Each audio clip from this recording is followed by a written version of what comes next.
소비자들을 사로잡는 제품과 서비스는 어떻게 만들어질까요? 번뜩이는 아이디어와 실행할 수 있는 자본만 있으면 되는 것일까요? 제품과 서비스를 기획하고 완성될 때까지 이를 지휘하고 또 만들어진 뒤에는 이를 어떻게 마케팅할지까지 고민하는 직업이 있습니다.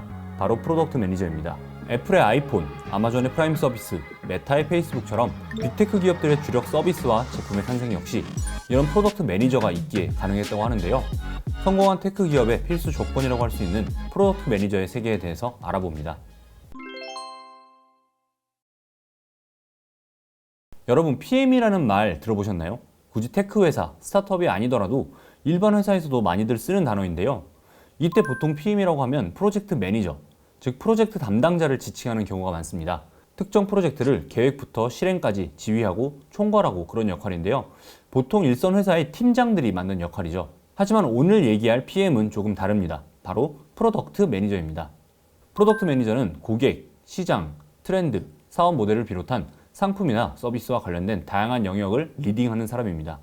이런 점에서 프로덕트 매니저는 역할이기도 하면서 엔지니어, 디자이너 같은 하나의 직군이기도 합니다. 제품을 기획부터 완성, 그리고 마케팅까지 해내는 역할을 모두 맡는 그런 직업인 것이죠. 그래서 실리콘밸리에서는 구인구직 사이트에 프로덕트 매니저를 구한다는 글을 매우 쉽게 찾아볼 수 있는데요. 이런 구인 광고를 통해 PM이 하는 이 역할을 살펴보면 상품의 비전, 전략, 추진 로드맵을 수립하고 시장 및 고객의 요구사항을 수집하고 분석해서 중요한 부분을 우선순위화하고 사용자 또는 구매자의 니즈를 상품 전략에 반영하고 모든 계획이 개발, 세일즈, 마케팅을 비롯한 유관 부서와의 커뮤니케이션을 통해 실현되도록 리딩한다 등이 있습니다. 사실상 제품이나 서비스에 관련된 모든 일을 하는 것이죠. 그래서 미국의 유명 벤처캐피탈인 안데르센 호로비츠의 공동 창립자인 벤 호로비츠는 프로덕트 매니저는 그 프로덕트의 CEO이다 이렇게 얘기를 했습니다. 사실 PM이 테크 기업에서 처음 등장한 것은 아닙니다. PM의 개념을 처음 제시한 것은 비누, 샴푸, 칫솔과 같은 소비재 기업으로 유명한 프록터 앤 갬블, 즉 P&G에서인데요. 1931년에 당시 P&G의 사장이었던 닉 맥갤로이가 브랜드의 성공을 전체적으로 책임지는 직무, 즉 브랜드맨이 필요하다 이렇게 주장을 합니다. 당시 닉 맥갤로이가 말한 브랜드맨의 역할은 고객과 소통해서 고객의 페인포인트 파악하기, 페인포인트를 해결할 수 있는 제품 개발하기, 그리고 제품 판매를 위한 자료 제작과 유통 전략 수립하기, 마지막으로 제품 판매 관련 수치를 추적하면서 수익을 높이기 등이었는데요. 이 브랜드맨의 역할이 지금의 PM에 요구하는 것들과 똑같은 것을 알 수 있습니다. 제품과 고객 사이에서 제품을 고객의 눈높이로 보고 이를 관리하고 책임지는 포지션인 셈이죠. 이후 PM은 1940년대 휴렛패커드, 1950년대 토요타 등에서도 도입합니다. PM의 역할은 2000년대에 들어서면서 또다시 크게 변화하기 시작하는데요. 바로 테크 기업들의 등장 때문입니다. 세상의 모든 것들이 디지털화하고 온라인으로 들어오면서 PM들의 역할이 더 중요해졌습니다. 그래서 구글에서는 이런 PM을 전략적으로 육성하기도 했다는데요. 구글 검색, 지메일, 구글 뉴스, 구글 맵스를 비롯한 다양한 구글 서비스들을 맡았던 마리사 메이어가 주도를 해서 PM을 육성했다고 합니다. 그래서 이 마리사 메이어가 만든 APM 프로그램에서는 PM을 목표로 하는 직원들이 2년 동안 구글의 다양한 부서를 순환 근무하면서 제품 관리부터 제품 기획까지 직접 배우는 식으로 진행이 됐다고 합니다. 참고로 마리사 메이어는 2012년에 구글을 떠나면서 야후 CEO로 옮겼는데요. 이 마리사 메이어가 구글에서 만들어낸 제품 중에서 최고의 제품이 APM 제도라는 평가가 있을 정도입니다. 이 APM을 통해서 PM으로 성장한 대표적인 인물이 지금의 구글 CEO인 순다 피차이입니다. 순다 피차이는 원래 재료공학을 전공하고 반도체 회사에서 근무하던 사람인데요. 2004년에 구글로 이직을 하면서 APM 프로그래머로 PM 역량을 쌓고 구글 크롬을 만들어내면서 구글의 핵심 인력으로 떠올랐죠. 이처럼 빅테크의 제품과 서비스의 성공에는 PM들의 역할이 큰데요. 구글의 다양한 서비스의 관문이 되는 구글 크롬이든 애플의 아이팟과 같은 게임 체인저이든 아마존의 킨들과 같은 미끼 상품이든 PM들의 치밀한 계산 속에서 만들어진 제품이란 것이죠. 그런데 이들이 그냥 아이디어 하나와 실행력만으로 뭔가 만들어내고 있지는 않습니다. PM들에게는 치열한 전략적 공식이 있죠. 이 공식들을 담은 책이 바로 오늘 소개해드릴 성공한 테크 기업의 7가지 코드입니다. 구글, 메타, 마이크로소프트에서 일하고 있는 현역 PM 3명이 쓴 책인데요. 빅테크의 대명사인 팡은 물론 틱톡, 코인베이스, 그랩을 비롯한 소위 잘 나가는 테크 기업의 PM들을 인터뷰에서 찾아낸 PM이 알아야 할 분야들에 대해서 정리했다고 합니다. 14개국 52개 기업의 PM 67명과 인터뷰를 진행했다고 하는데요. 그렇게 찾아낸 PM의 핵심 역량을 제품 설계, 경제학, 심리학, 사용자 경험, 데이터 과학, 법률과 정책, 마케팅과 성장 총 7개로 분류했습니다. 물론 이 7개 분야를 모두 통달해야 훌륭한 PM이 될 수 있다 이런 것은 아닙니다. 다만 대부분의 PM이 이 7개 분야 중 하나를 전공하거나 베이스로 해서 PM의 영역에 진입을 하게 되고 여기에 두세 개 분야에서 전문성을 더 확보하면서 PM으로 성장해 간다고 합니다. 저자 중에서 구글의 PM으로 있는 닐 메타와 MS의 PM으로 있는 아디타야 아가시는 컴퓨터공학을 전공했고요. 메타의 PM인 파스 디트로자는 경제학을 공부했다고 합니다. 이처럼 전공과 시작은 다르지만 이후에 현장에서 얻은 경험을 바탕으로 PM으로 근무하고 있는 것이죠. 그런데 책에서 소개하는 7개의 이 원칙에는 또다시 4-5가지의 다양한 이론들이 결합이 되어 있습니다. 그래서 오늘은 책에서 소개한 이 이론들을 바탕으로 우리가 아는 제품들이 어떤 개념을 바탕으로 만들어졌는지에 대해 책의 내용을 중심으로 한번 살펴보려고 합니다. 소비자가 생각하기엔 그냥 툭 튀어나온 제품 같지만 그 제품이 기획될 때 그리고 만들어질 때 어떤 치밀한 계산이 있었는지를 살펴보는 것이죠. 먼저 애플의 무선 이어폰 에어팟 시리즈입니다. 에어팟은 2016년 12월에 출시됐는데요. 코드리스, 즉 무선 이어폰 시장에 혁신을 가져왔다는 평가를 받죠. 에어팟 이전에도 무선 이어폰이 많이 있긴 했습니다. 하지만 연동 문제라든지 음질 문제로 소비자들의 선택을 받는 그런 제품은 아니었죠. 하지만 에어팟의 출시 이후에 이 무선 이어폰 시장이 2016년 100만 대 규모에서 2021년 3억 대 규모로 급성장했습니다. 5년 만에 300배가 커진 셈인데요.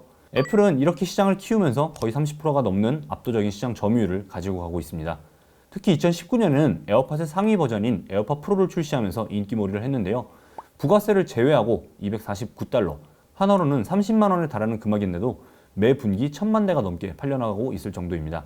이 에어팟 프로의 대성공으로 애플은 2019년 한 해에만 에어팟 매출만으로 120억 달러, 하나로 약 15조 원을 벌어들였다고 합니다. 우버나 어도비의 1년 매출에 맞먹는 금액이죠. 이런 에어팟 프로의 성공 과정에서 우리가 알아야 할 PM의 전략이 있습니다. 바로 고객 세분화 전략, 즉 고객 세그멘테이션 전략입니다. 고객들은 사실 굉장히 다양합니다. 같은 애플의 고객이라고 해도 구매력, 니즈, 취향 모두 다르죠. 그래서 이 고객들을 여러 세그먼트로 나누는 것이 PM의 기본적인 역할이라는 것입니다. 이런 세분화는 빅테크 기업들에게는 매우 중요한데요. 이미 다양한 구독 서비스를 시행하고 있는 기업들은 더욱 적극적으로 이를 활용하고 있습니다. 각 세그먼트가 갖는 최적의 수익 곡선을 찾아내는 것이 관건이죠. 온라인으로 가입하고 결제하는 디지털 상품의 특성상 요금제별로 패키지를 다양하게 구성할 수 있으니까요. 하지만 하드웨어 시장은 이런 분류가 쉽지는 않습니다.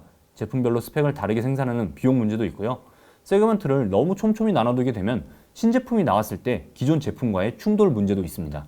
그래서 애플은 거의 수십 년 동안 신제품이 나오면 이전 제품은 단종시켜버리는 세그먼트를 거의 하지 않는 전략을 택했죠. 하지만 최근 들어서 아이폰을 기본, 프로, 맥스, 플러스 등 세그먼트를 나누는 전략을 택해봤고 이 전략이 작동한다는 것을 확인을 했습니다. 그래서 애플의 PM들은 주변 기기에도 과감하게 세분화 전략을 도입을 한 것입니다. 무선 이어폰 시장을 비싼 가격을 지불하더라도 애플의 최신 제품에 열광하는 애플 팬들과 합리적인 가격에 애플 제품을 즐기고자 하는 고객 둘로 나눈 것이죠.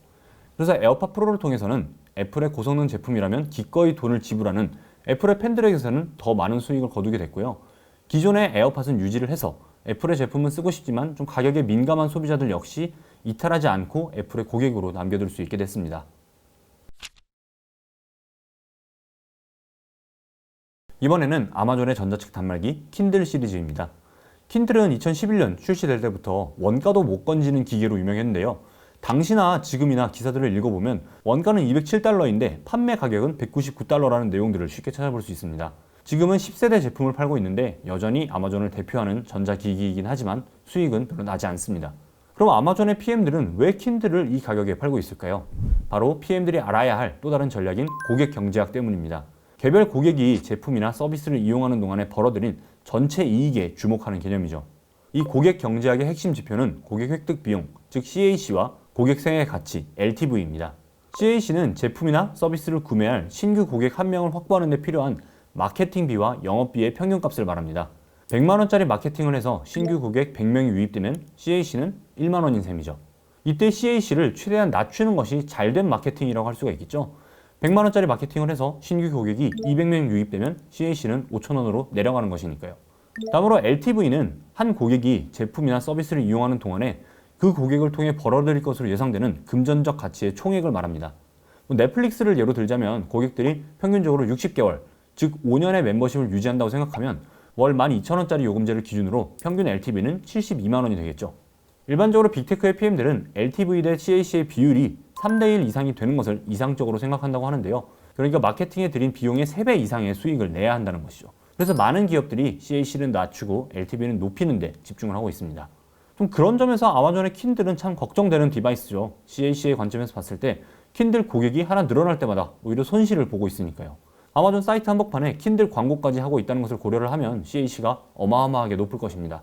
하지만 아마존의 PM들은 이 킨들을 절묘하게 이용합니다. 장기적이고 높은 고객 생애 가치, 즉 LTV를 확보하기 위해서 단기적인 CAC를 활용하는 전략을 펼쳤습니다. 바로 킨들의 Fire OS라는 자체 모바일 운영 체제를 구동하는 것이죠.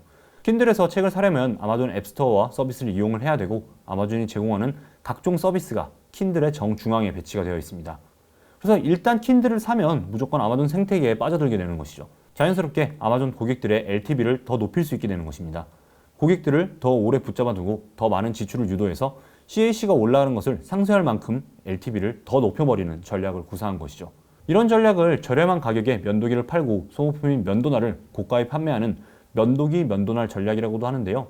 PM이 자사 제품과 서비스의 특징을 정확하게 이해하고 이를 잘 조합한다면 손실을 보는 것 같지만 결과적으로는 더 큰 이익을 낼 수 있는 전략을 구사할 수 있는 사례라고 볼 수 있습니다. 고객의 심리를 적절하게 파악하고 또 이용하는 것도 PM에게 요구되는 역량 중에 하나입니다. PM이 고객의 심리를 제대로 이해하고 또 어떻게 적용하는지에 따라서 서비스의 운명이 갈리기도 하는데요. 바로 질의응답 웹사이트 쿼라를 보면 알 수 있습니다. 쿼라는 말 그대로 누군가 질문을 올리면 이와 관련된 사람이 답변을 달아주는 사이트입니다. 한국어로 치면 네이버의 지식인과 비슷하죠. 근데 쿼라는 사실 다른 사이트를 복제한 카피캣입니다. 바로 마할로라는 웹사이트입니다. 마할로는 2007년에, 쿼라는 2010년에 창업했죠. 그런데 2014년에 마할로는 폐업했습니다.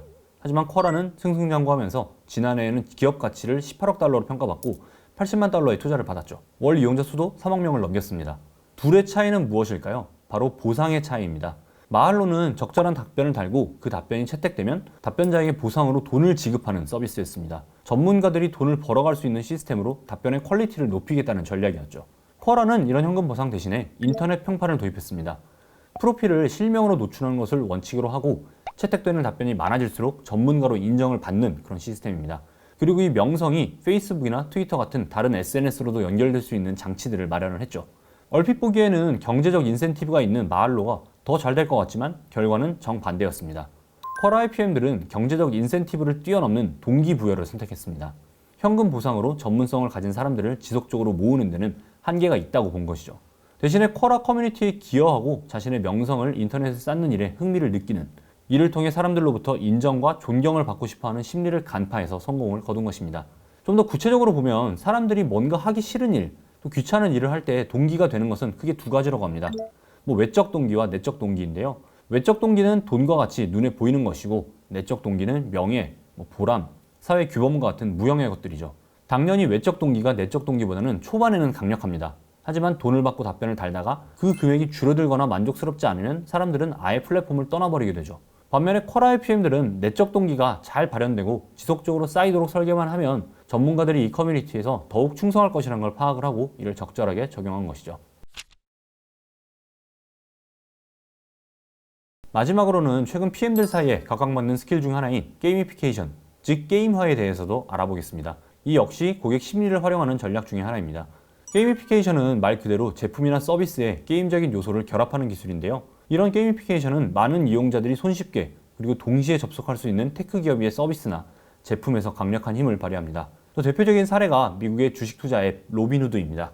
거래 수수료 무료 서비스로 미국의 MZ세대에게 큰 인기를 끈 주식 투자 앱 로빈후드는 2019년에 체크카드를 출시를 했는데요. 이 카드 신청 대기열에 수백만 명이 몰렸다고 합니다. 로빈후드의 PM들이 체크카드 대기자 명단에 게임을 결합했기 때문이죠. 로빈후드의 PM은 그냥 이메일 주소만 입력하고 카드 순번을 기다리게 한 것이 아니라 끊임없이 대기자들이 게임으로 경쟁하도록 만들었습니다. 앱을 통해서 대기자 명단에 등록하고 나면 앱 안에 출력되는 체크카드 이미지를 누를 때마다 순번이 앞당겨지게 만든 것이죠. 또 대기자 명단에 오른 사람들은 하루에 최대 1000번까지 체크카드 이미지를 누를 수 있었고요. 실시간으로 대기자들의 순위를 보여줬습니다. 여기에 친구를 초대해서 친구가 대기자 명단에 이름을 올리면 순위를 대폭 올려주는 것까지 결합을 했는데요. 덕분에 총 700만 장의 체크카드가 발급됐다고 합니다. 사소하고 간단한 아이디어지만 조금이라도 순위를 높이고 싶어하는 소비자들의 심리를 적절하게 이용해서 어마어마한 관심과 가입자를 끌어낸 셈이죠. 오늘은 테크 기업들을 성공하게 만드는 보이지 않는 손, PM에 대해서 알아봤는데요. 시장을 읽어내는 힘부터 고객들을 유인하기 위해서 게임적인 요소를 덧붙이는 것까지 PM이 활용할 수 있는 전략이 다양한데요. 또 그만큼 PM이 갖춰야 할 지식이나 역량도 많다는 것을 알 수가 있었습니다. 또 이런 전략들이 특정 기업 혹은 특정 산업에서만 이용되는 것은 아니라는 것을 알 수 있었는데요. 예를 들어 우리가 첫 사례로 봤던 애플의 아이팟 전략 같은 경우에는 이제 다른 하드웨어 기업들에서도 많이 활용할 수 있는 것이고요. 아마존의 킨들 전략과 같은 경우에는 면도기 회사 같은 일반 소비자 회사에서도 활용하고 있는 전략이죠. 또 많은 게임 회사들도 기기는 저렴하게 판매하고 게임 타이틀은 구독 형식으로 제공하는 전략으로 점점 선회하고 있고요. 또 마지막에 설명드린 두 가지 심리학적인 요소도 어느 산업에서나 활용할 수 있는 부분인 것 같습니다. 또 이 책에는 제가 소개해드린 것 외에도 구글, 마이크로소프트, 메타의 PM인 저자들이 전 세계 테크 기업들의 PM과 만나면서 확인한 PM들의 전략이 수없이 많이 소개가 되어 있습니다. 또 이를 어떻게 활용해서 많은 스타트업들이 또 빅테크 기업들로 발돋움할 수 있었는지도 확인할 수가 있고요. 또 테크 기업들이 아닌 일반 기업들 사이의 경쟁에서도 PM의 역할이 얼마나 중요했는지에 대한 사례들이 많이 있으니까요. 한 번씩 읽어보시면 좋을 것 같습니다. 오늘 준비한 이야기는 여기까지고요. 또 다른 기업과 기술에 대한 이야기로 돌아오겠습니다. 오늘도 재밌게 보셨다면 구독, 좋아요 부탁드립니다. 감사합니다.